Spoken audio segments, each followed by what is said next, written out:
many of you that are here tonight know that the Minnesota Department of Health crowned a Queen of Chlamydia a few years ago?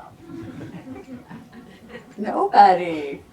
Well, if you're from public health in Minnesota, that means you're much younger because it was at least 20 years ago. So you haven't been at MDH or in public health as long as I have. And I'm going to tell you the story about the Queen of Chlamydia. But first, I want to tell you about how I found my way to public health and MDH. And I'm very nervous. I do public speaking all the time, and I'm still really nervous. So when I was growing up, all I ever wanted to do was be a nurse. It was the only thing, and when my mom said, I want you to be a teacher, I go, I'm going to be a nurse, and she was mad. So I had to persist with that. I must have been listening to that inner voice, maybe. I think there would be lots of examples of that. But I finally made my way to being a nurse. I did what was expected, and I was raised in the 60s and 70s. So it was a time of great political turmoil, and it was also a time when there were still a lot of rigid rules. So I was expected to go to college. My mom went to college, my grandmother went to college. I was just supposed to do that. So I didn't question that, but I did question a few other things.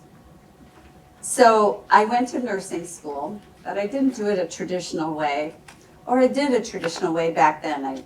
It was a Methodist-based learning program. It was a 3-year school.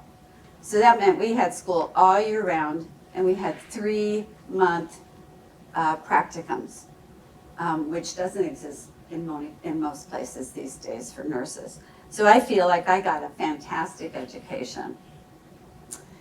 In my last year of school, I got married, and we eventually had 2 kids.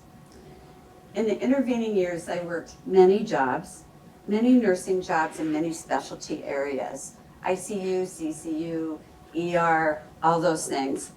And I found it wasn't very satisfying. And I was really disappointed because I really thought this was my path.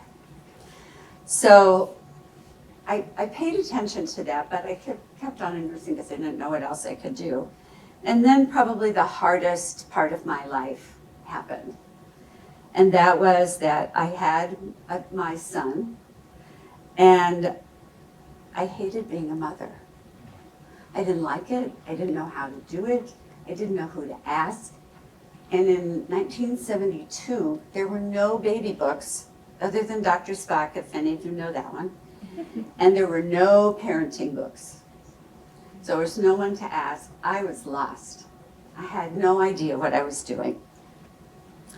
And I couldn't adjust. I became depressed and suicidal. I now know that what I experienced was postpartum depression, but I didn't know that back then, and neither did my doctor, evidently, because nobody diagnosed it. So I saw my choices that I believed I had. The first one, stay and risk doing something that I'll be sorry for later, and I definitely didn't want to hurt my kids. Kill myself, which I didn't want to leave my children with a legacy of a parent who kills themselves, because frequently children of those people also kill themselves. So I didn't want to leave that, but I couldn't figure out anything else. I'm sure there were other options, but I didn't see those. So I took that option and I left. I left the children and I left my ex-husband, who, by the way, is a wonderful man and still is to this day. But I left for a few months, and then I came back. My son was 2 at that point. So I came back, my now ex-husband and I decided to have another baby.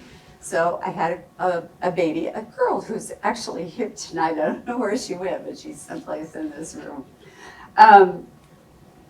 And that time I left when she was 2 and my son was 6.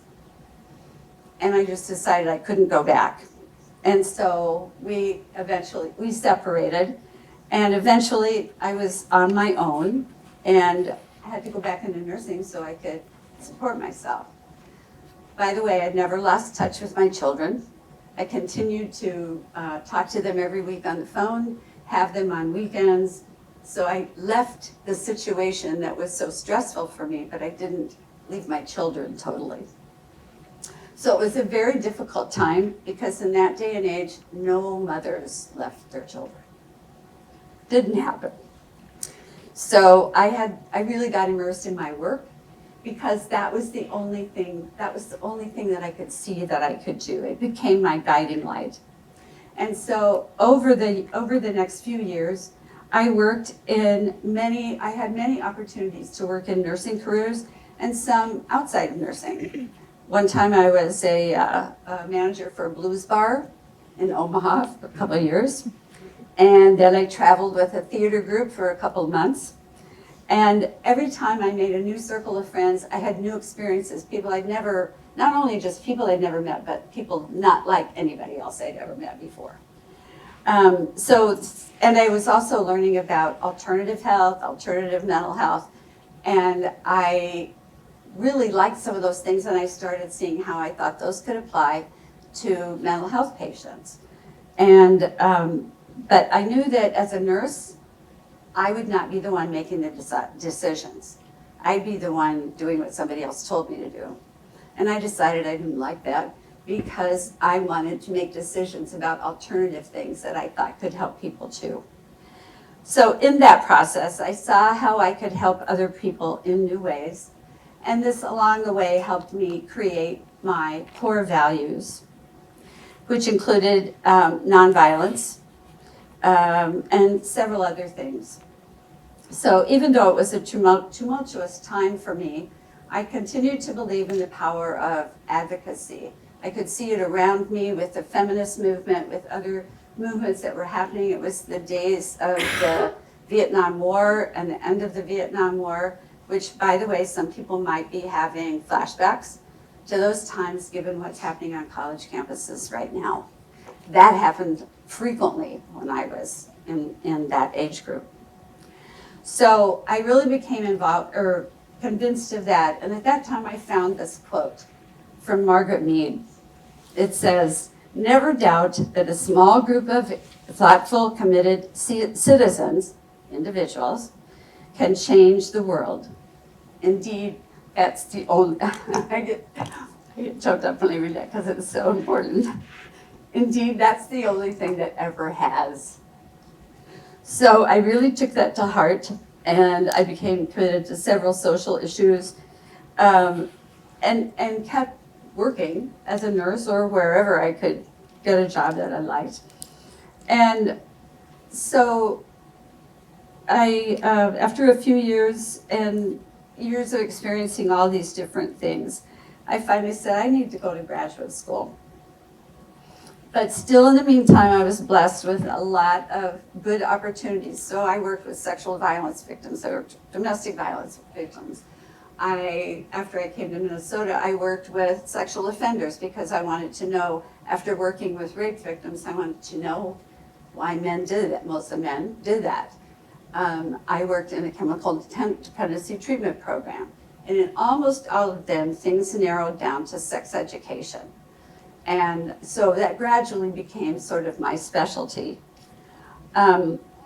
I also, during this time, got to learn about what it was like in jails because I taught classes in jails. I also taught classes in public schools and some parochial schools.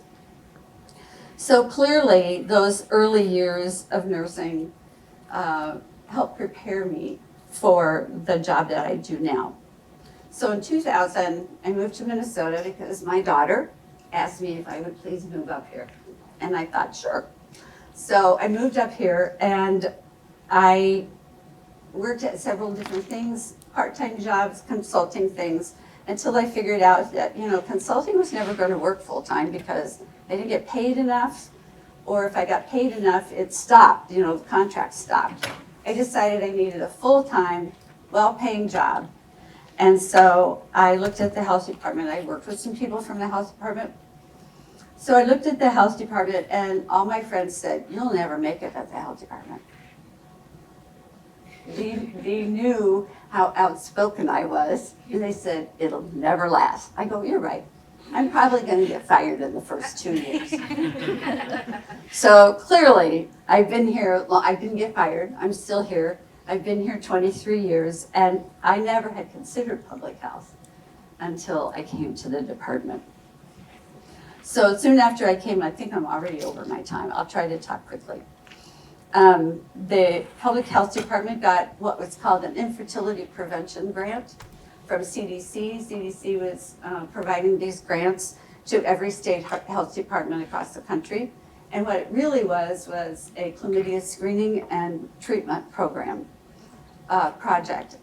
What I thought was brilliant, another one of the lessons I learned along the way, was that what I thought was brilliant was the people who came up with the terminology infertility prevention project knew instinctively that they could not go to Congress and ask for money for sexually transmitted disease testing. So they found a way that made it work, and chlamydia is one of the leading causes of infertility, especially in women. So it was great. And so I was there a couple of years, and then I saw, we can't get very far. We needed advocacy. That thing working with multiple people, like the slide was on before. So, oops, I'm not supposed to show you that yet. Sorry. So we created what was called the Minnesota Chlamydia Partnership. I applied for a $10,000 grant, not very much money, from CDC for 1 year.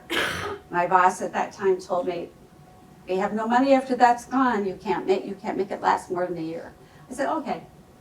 I said, "So what we're going to do is I'm going to get a whole bunch of people here, people that work in sexually transmitted disease clinics, teen clinics, schools, wherever, and get them to come and be a group that's going to put together a plan for the state of Minnesota." And I was going to do it in 1 year. People told me I was crazy. I said, in 3 months, I'm going to have all these people here. They're not getting paid. They're coming anyway. And we're going to put on a conference in 3 months because the public needed to know about chlamydia. So after weekly meetings, and they didn't get reimbursed, weekly meetings for 3 months, we put on what was called the Minnesota Chlamydia Partnership. Summit. And it was very successful. We had 375 people from across the state that came to that conference. And out of that, we created the Minnesota Chlamydia Partnership because that was how the people continued to stay involved. So basically, they came up with, at the summit, all the ideas that they had about what should be done about chlamydia. So we took all those ideas, and we also asked them to volunteer to be in work groups for 6 months and take the ideas that came from the summit and do something with them, tell people what we could do with those ideas. They all agreed, the people who wanted to work on work groups, they all did that, again, for nothing. And they created the Minnesota Chlamydia Prevention Plan, which is still around today. And they came up with a lot of ideas. And after that was over, they took those ideas, came up with a plan, we posted it on our website. Then a graphics person said, "You need something else. You need something because nobody is going to sit and read, a 50-page report." So I forgot to mention that one of the things that happened at the Chlamydia Summit was that I decided that we needed a queen. We needed somebody that would be in charge. And I watched a movie where I realized queens don't take no from people. So I thought, okay, that's what I'm going to do. So this is my lovely costume that I borrowed from my granddaughters. So actually this group continued to meet until last year. Not under the direction of the health department anyway, because somebody came along in the middle and said, "You know what, this isn't a health department project." So they decided to take it out of the health department. But the people who were facilitating it kept doing that until last year. The group and the plan won awards. We were asked to speak at national conferences.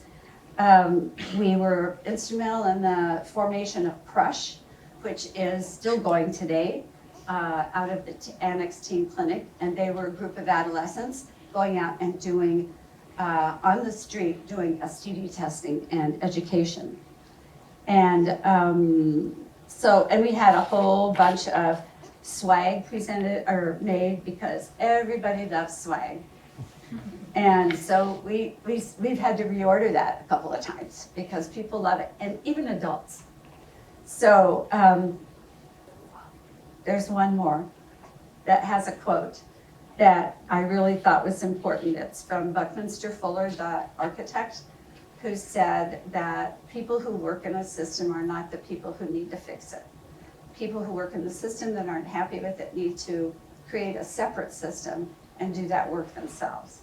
So I leave you with the charge. We've been doing the same treatment, not the same meds, but the same methods of dealing with STDs for the last 50 years.